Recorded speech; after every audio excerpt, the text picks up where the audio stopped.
Okay सी last time अपने ये journal entries देखे थे कंसाइनमेंट अकाउंट के, राइट। अभी नेक्स्ट जर्नल एंट्रीज देखेंगे।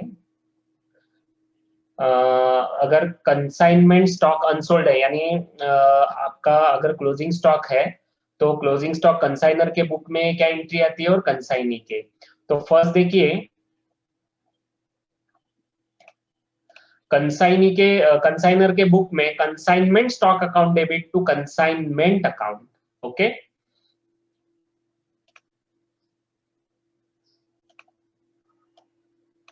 ओके और कंसाइनी के बुक में नो एंट्री। अभी कंसाइनी के बुक में नो एंट्री मतलब क्या हुआ कि कंसाइनी के पास कौन सा भी स्टॉक नहीं रहेगा, वो स्टॉक का ओनर नहीं रहता, इसलिए वो एंट्री कंसाइनी के बुक में कभी नहीं दिखेगी, ओनली कंसाइनर के बुक में ही दिखेगी। Consignment stock account debit to consignment, okay. Next देखिए, अगर प्रॉफिट हुआ है कंसाइनमेंट के ऊपर, कंसाइनमेंट में प्रॉफिट हुआ है तो प्रॉफिट की entry consignment account debit to profit and loss account. एक याद रखिए, यहाँ पे कंसाइनी के बुक में नो एंट्री आएगी। कोई मेरे को बता सकता है नो एंट्री क्यों आएगी कंसाइनी के बुक में, क्या लॉजिक है? प्रॉफिट की एंट्री ओनली कंसाइनर के बुक में दिख रही है आपको, कंसाइनी के बुक में नहीं दिख रही है। Yes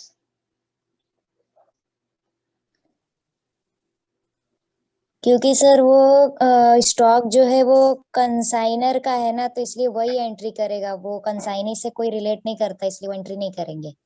okay okay okay. और कोई कोशिश करना चाहता है? शायद सब भूल गए होंगे ये कंसाइनमेंट क्या है, कंसाइनर क्या है, ये कंसाइनी क्या है। ये बहुत साल पुराने का हमने सुना था, बाद में तो सर कहाँ पे क्या हुआ, आपका कुछ हुआ ही नहीं, राइट। ये कंफ्यूजन हो रहा है आपको।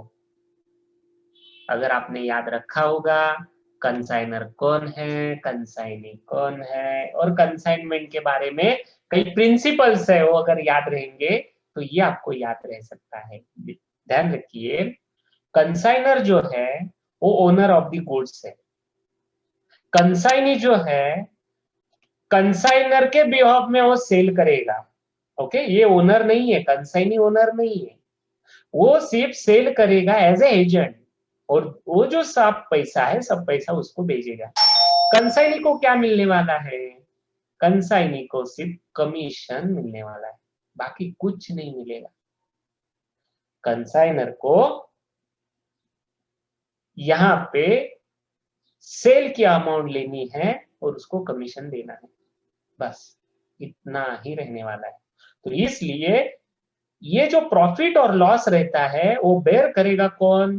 कंसाइनर ही बेयर करेगा। कंसाइनी क्यों नहीं बेयर करेगा? क्योंकि वो खुद ओनर नहीं है, वो एजेंट के जैसा काम कर रहा है, उसका काम सिर्फ कमीशन लेना है, ओके। जो भी प्रॉफिट है लॉस है ये बेयर करेगा कंसाइनर, इसलिए कंसाइनर के बुक में है। सेम लॉस की entry profit and loss account debit to consignment, वो भी एंट्री यहाँ पे नहीं आ सकती, ओके। नेक्स्ट देखिए, फॉर अबनॉर्मल लॉस, ये रेयर एंट्रीज है। Abnormal loss to consignment account, अगर कुछ अबनॉर्मल लॉस हुआ होगा वो गुड्स में तो वो बेयर करेगा, कंसाइनर ही बेयर करेगा, ओके। और next, for removing loading invoice price when the goods send to invoice price, यानी क्या रहता है कभी कभी जो कंसाइनर जो बेचता है गुड्स एट कॉस्ट बेचता है, एट कॉस्ट, ओके। कभी कभी कैसा होता है कि वहां पे कॉस्ट कौन सी है ये कंसाइनी को पता नहीं होने के लिए वो इनवॉइस प्राइस से भेजता है। इनवॉइस प्राइस मतलब जो रिलायजेबल वैल्यू होती है, जो सेल करने वैल्यू होती है, उसी वैल्यू से वो सेंड करता है। तब जाके क्या होता है, ये कभी भी कंसाइनमेंट आपको एट कॉस्ट ही रखना पड़ता है, इसलिए वहां पे जो भी लोडिंग है, समझो अभी आपका कॉस्ट है 100 रुपीज, एक प्रोडक्ट का कॉस्ट है, ओके। उसको सेंड कर दिया 100 रुपीज तो नो प्रॉब्लम। अगर उसकी सेलिंग प्राइस इनवॉइस प्राइस है 120, ओके, तो अगर समझो कंसाइनर ने 120 के प्राइस से सेंड किया तो कॉस्ट कितनी है 100 और 120 इनवॉइस प्राइस, यानी ये दोनों का भी डिफरेंस है 20 रुपीज, राइट। ये 20 रुपीज आपको यहाँ पे लोड कम करना होता है, क्योंकि 100 रुपीज से ही सेंड करना होता है, पर उसने सेंड किया है 120 रुपीज से।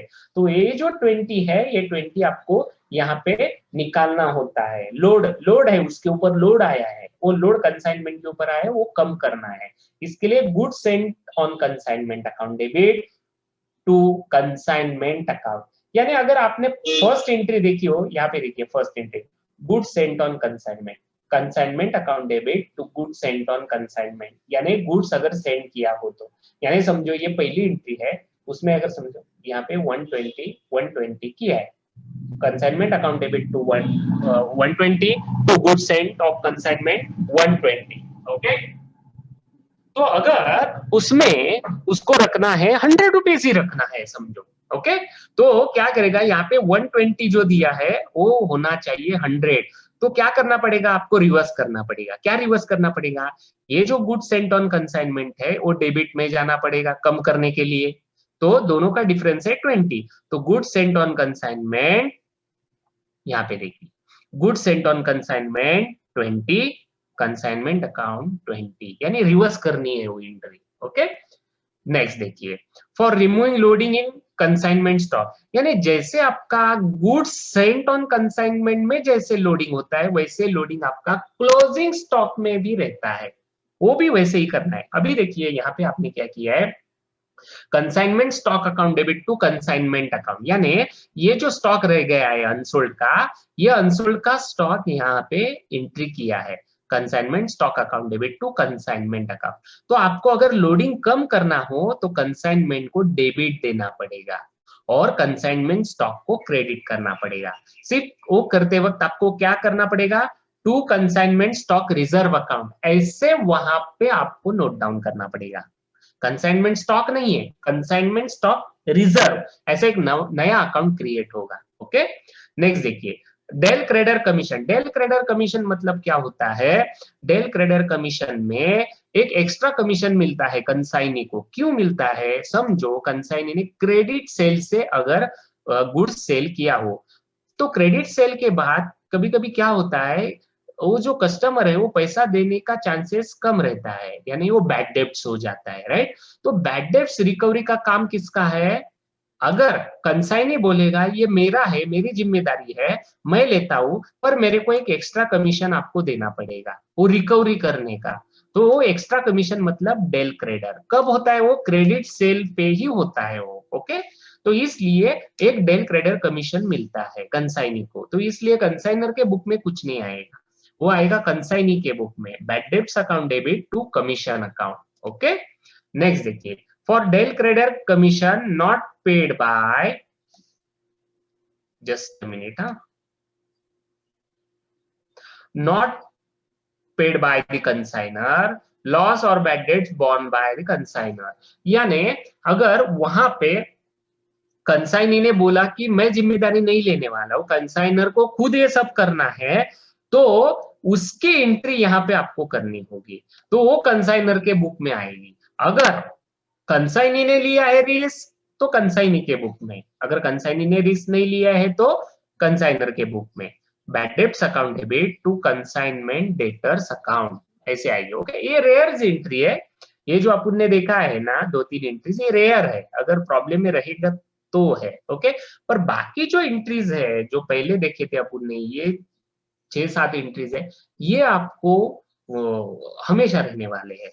ओके, पर 1-2 एंट्रीज है इसमें, ये सब रेयर, अगर प्रॉब्लम में स्पेसिफाइड किया होगा तो ही एंट्रीज आती है, बाकी फिक्स एंट्रीज रहती है। अभी आपको एंट्रीज में कंफ्यूजन दिख रहा है, कंसाइनमेंट क्या है, कंसाइनी क्या है, कंसाइनर क्या है, पर जब आप प्रॉब्लम करते जाओगे तब आपको ये सब एंट्रीज आ जाएंगे, एकदम इजी है, नो प्रॉब्लम। ओके, तो फिर ये एंट्रीज हो गई। नाउ नेक्स्ट देखिए, अभी ये देखिए, ये वैल्यूएशन ऑफ स्टॉक, यानी अगर कंसाइनमेंट में कंसाइनर को एक काम करना पड़ता है, जो भी स्टॉक उसमें अनसोल्ड है वो क्लोजिंग स्टॉक का वैल्यूएशन करना जरूरी है, तो उसको बोलते हैं valuation of consignment closing unsold stock. Okay, यानी वो क्लोजिंग स्टॉक का वैल्यूएशन कैसे होता है, यहाँ पे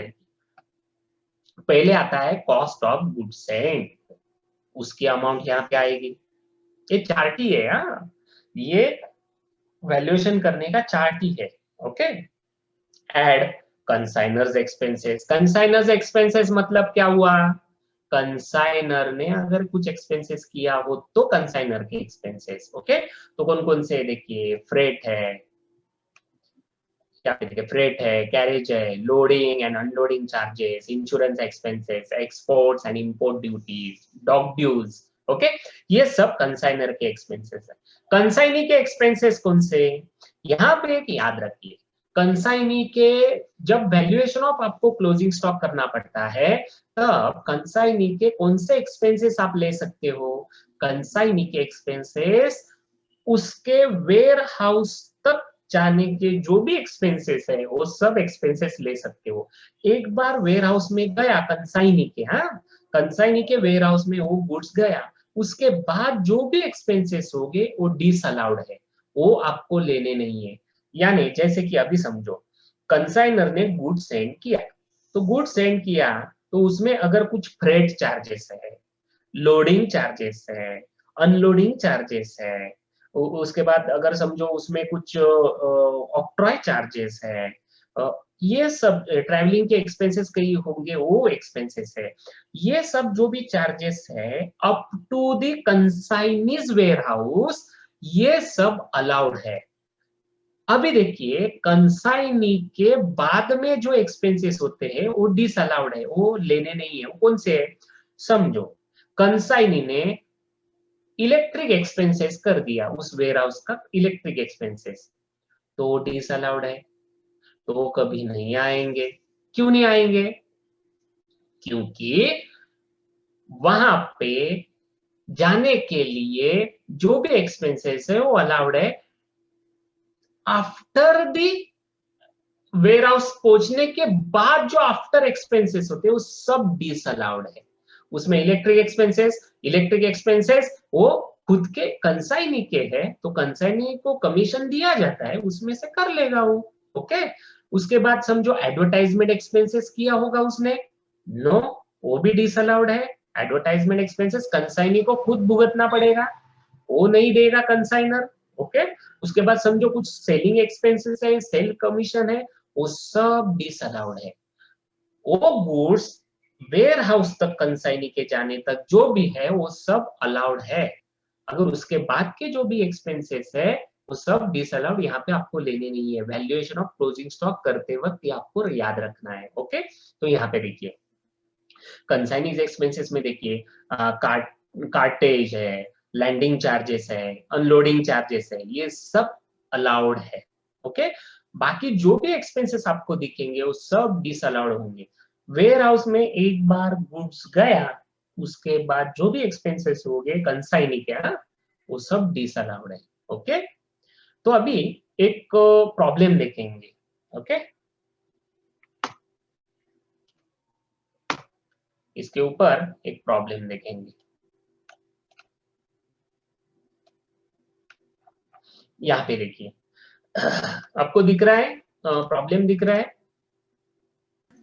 yes sir. Yes, Dinesh sent 100 bicycle to Manish on consignment at ₹500 each। यानी दिनेश ने 100 बाइसिकल मनीष को सेंड किया है, कितने, ₹500 ईच। अभी मेरे को कोई बता सकता है इसमें कंसाइनर कौन है और कंसाइनी कौन है, कोई बता सकता है? कंसाइनर दिनेश है। Yes, very good. और कंसाइनी मनीष।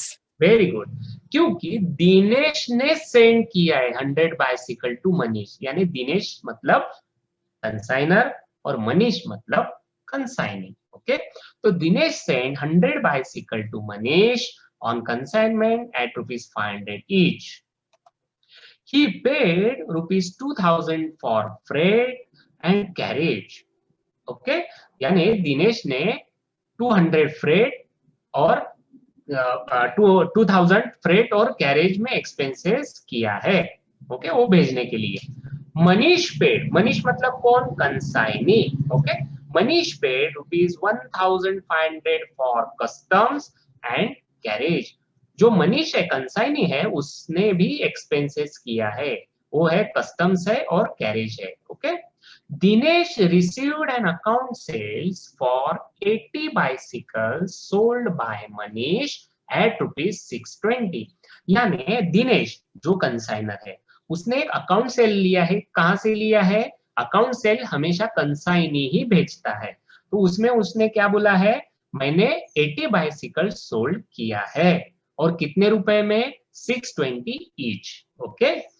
नेक्स्ट क्या किया मनीष ने, Manish has also paid ₹2600 for advertisement and salary of the salesman. यानी मनीष ने और एक एक्सपेंसेस किया है, वो है एडवर्टाइजमेंट और सैलरी दिया है सेल्समैन का, ये एक्सपेंसेस किया है मनीष यानी कंसाइनी, ओके।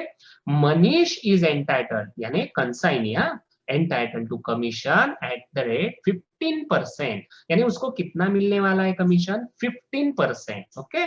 तो क्या करने के लिए बोला है उन्होंने, find out the value of closing stock if the market price is 620 per bicycle। Market price अगर 620 पर बाइसिकल है, तो आपको क्लोजिंग स्टॉक वैल्यूएशन करना है, ओके। तो पहले अपन ने क्या देखा था उस फॉर्मेट में, उस फॉर्मेट में देखिए पहले क्या देखा था, कॉस्ट ऑफ गुड्स सेंट। पहला जो आएगा वो क्या आएगा, कॉस्ट ऑफ गुड्स सेंट। तो लिख देते हैं पर्टिकुलर्स में cost of goods Saint, cost of goods Saint, okay. अभी देखिए कॉस्ट ऑफ गुड्स सेंट मतलब दिनेश ने कितने सेंड किए बाइसिकल, कितने रुपए में सेंड किए, वो आपको देखना है। तो यहाँ पे देखिए Dinesh send 100 bicycle to Manish on consignment at ₹500 each. तो क्वांटिटी कितनी हुई, 100 बाइसिकल्स, ओके। और कितने रुपए का ईच है, 500 ईच, ओके।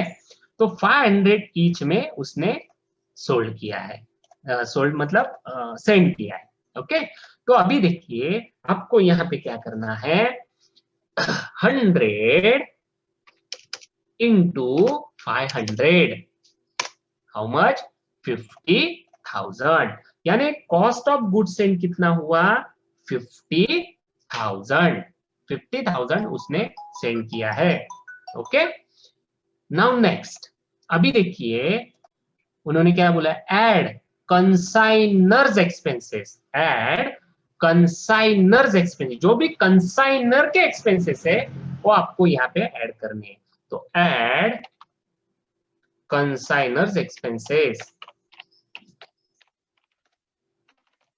Consignors expense. अभी देखते हैं कंसाइनर मतलब दिनेश ने कौन कौन सा एक्सपेंसेस किया है, वो पहले देखते हैं। यहाँ पे देखिए Dinesh send 100 bicycle to Manish on consignment ₹500 each, okay. उसके बाद ही paid ₹2000 for freight and carriage, यानी उसने कितना दिया है, 2000 एक्सपेंसेस दिया है, freight and carriage, freight and carriage 2000, okay. Freight and carriage उसने 2000 दिया है, ओके। नाउ नेक्स्ट, और क्या बोलते हैं देखिए, वो और एक्सपेंसेस नहीं है, उसने फ्रेट और कैरेज ही दिया है। उसके बाद देखिए क्या आता है, और ऐड कंसाइनीज एक्सपेंसेस, और क्या ऐड करना है आपको, कंसाइनीज एक्सपेंसेस, कंसाइनी ने जो भी एक्सपेंसेस किया है वो एक्सपेंसेस आपको ऐड करने हैं।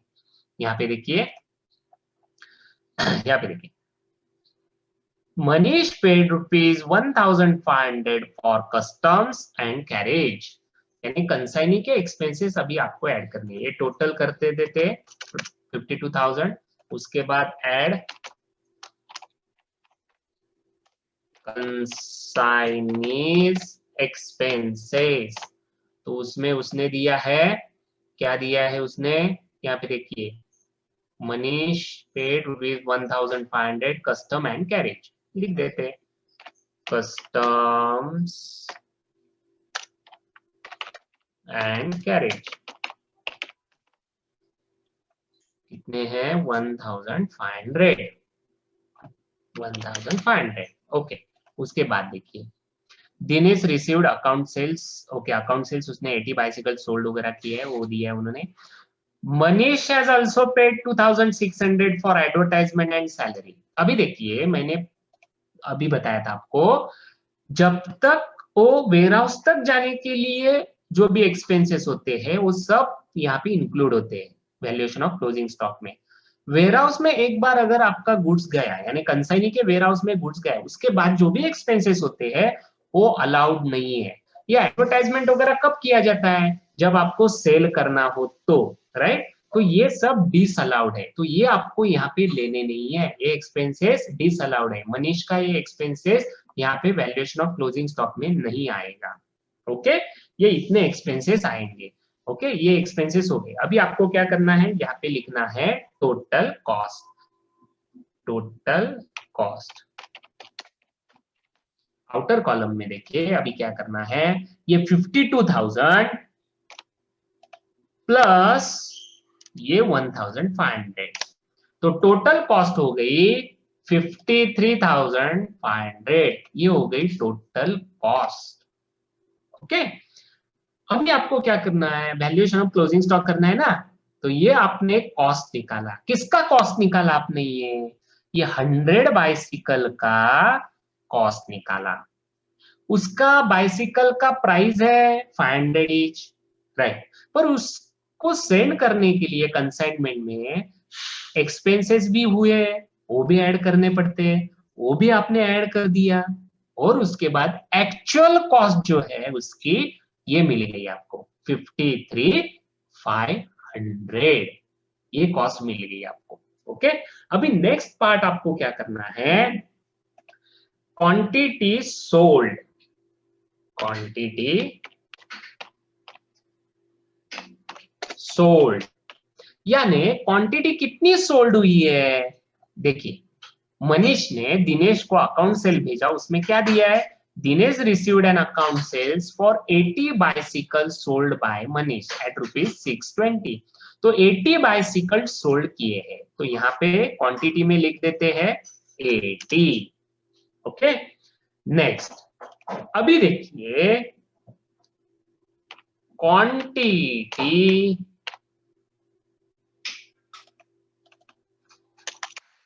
In stock. कोई बता सकता है मेरे को स्टॉक में कितना भी क्वांटिटी रहेगा? 20। वेरी गुड, क्योंकि 100 उसने सेंड किया था कंसाइनर ने और कंसाइनी ने सोल्ड किया सिर्फ 80, तो बाकी जो बचा है वो है 20। ये हो गया क्वांटिटी इन स्टॉक। ओके, अभी आपको नेक्स्ट क्या करना है, एक फॉर्मूला है वो हमेशा याद रखिए। टोटल कॉस्ट यानी वैल्यूएशन ऑफ क्लोजिंग स्टॉक का, तो ये बताता हूं मैं आपको, valuation of closing stock is equal to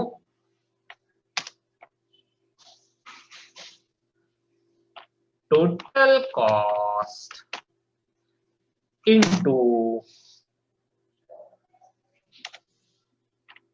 quantity in stock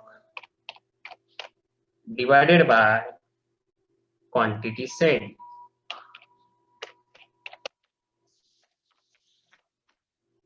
okay, यानी क्या हो गया, total cost into quantity in stock divided by quantity Saint.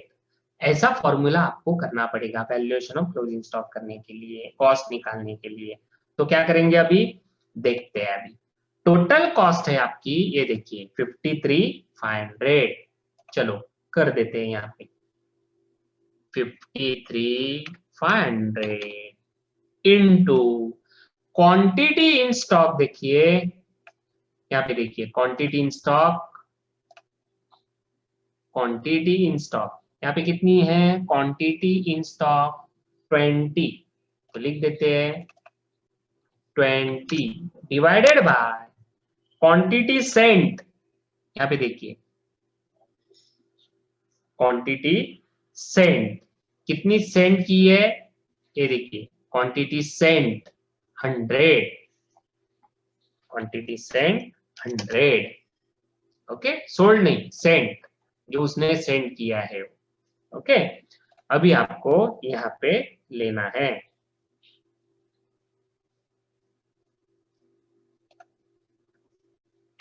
53,500 into 20 divided by 100.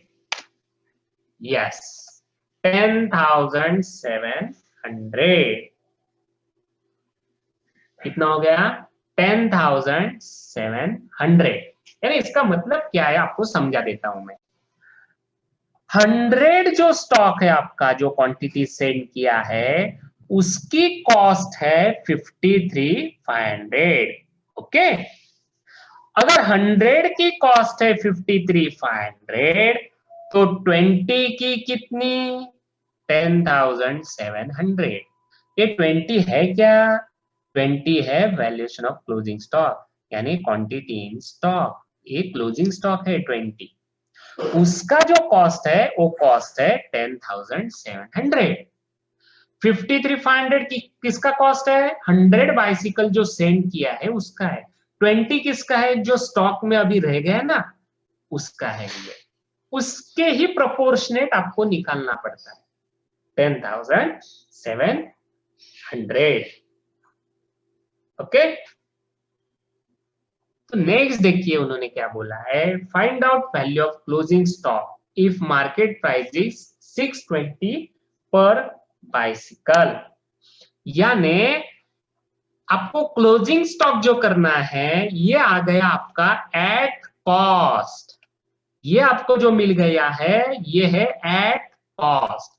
पर अगर मार्केट प्राइस से अगर लेना है 620 पर बाइसिकल, तो स्टॉक कितना आएगा? तो इसके लिए आपको क्या करना पड़ेगा, आपका क्वांटिटी कितना है स्टॉक में? 20। ओके, लेते closing stock at market price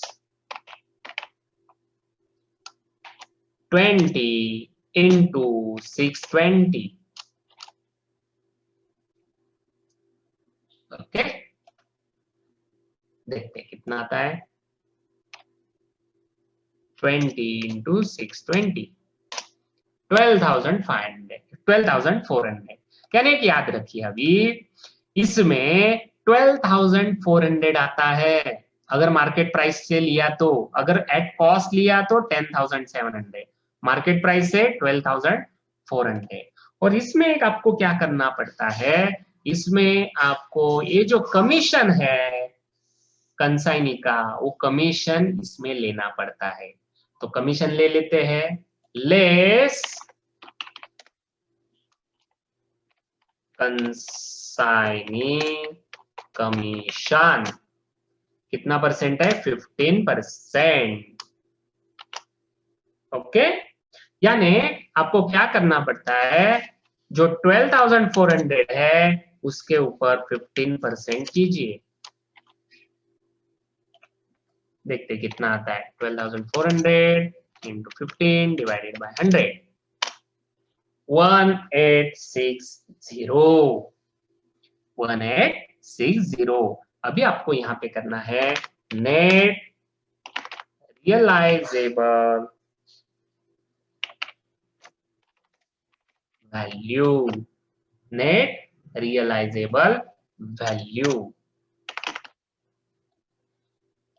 ये करने के लिए आपको क्या करना पड़ेगा, 12,400 माइनस 1860, तो ये आ गया 10,540। ये हो गया आपका ये पूरा, ये एट मार्केट प्राइस से होता है। ये है एट कॉस्ट, ये है मार्केट प्राइस से। ओके, ये याद रखिए, ये ऐसा होता है वैल्यूएशन ऑफ क्लोजिंग स्टॉक।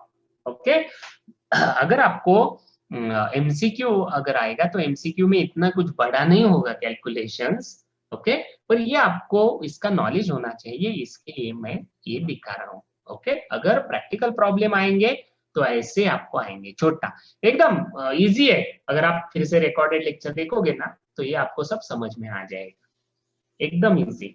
आपको क्या निकालना था, वैल्यूएशन ऑफ क्लोजिंग स्टॉक। तो स्टॉक में कितना था 20, आपके पास 100 की कॉस्ट है, ये देखिए 100 की कॉस्ट है 53,500 जो आपने निकाली। उसमें क्या किया, cost of goods and 50,000, add consignors expenses 2,000, then consignee's expenses 1,500 to 53,500।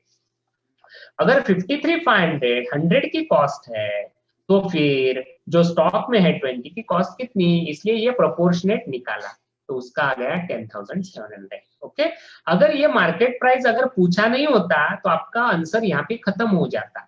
उसने क्या बोला है कि मार्केट प्राइस से भी थोड़ा निकालो, तो ये मार्केट प्राइस से भी अपन ने निकाला। ओके, उसमें कमीशन लेस कर दो, बाकी नहीं तो अगर नहीं बोला है उसमें प्रॉब्लम में तो ये यहाँ तक आपका आंसर आएगा।